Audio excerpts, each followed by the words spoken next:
भारत में आज भी 31% महिलाएं डोमेस्टिक वायलेंस का शिकार होती हैं, जिसके 3 प्रमुख कारण हैं।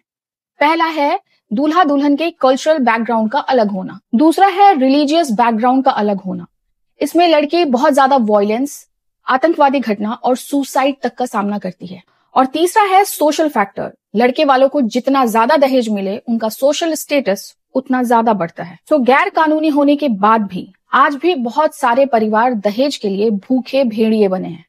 लेकिन इसकी शुरुआत कहां से हुई? फिलोलॉजिस्ट माइकल विट्जिल के अनुसार वैदिक काल में दहेज प्रथा का कोई स्थान नहीं था, बल्कि वर अपनी वधु को उपहार देता था। पुत्री का पिता की संपत्ति पे भी अधिकार होता था और जो कन्याएं शारीरिक रूप से विकृत होती थी, उनके पिता उन्हें सिक्योरिटी के लिए धन और वस्तुएं उपहार में देते थे। जो संपत्ति पिता की तरफ से पुत्री को मिलता था, उसे श्री धन कहा जाता था और उस पे सिर्फ पुत्री का ही अधिकार होता था।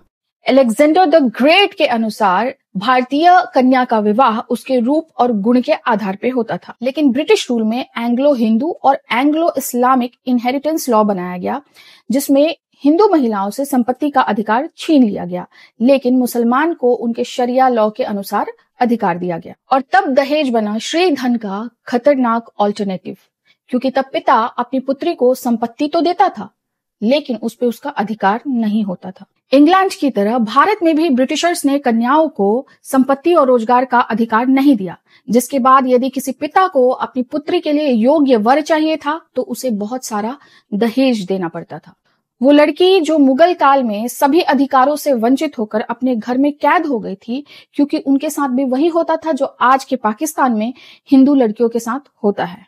वो दहेज आज तक निक्की जैसी हजारों लड़कियों का जीवन समाप्त कर रहा है।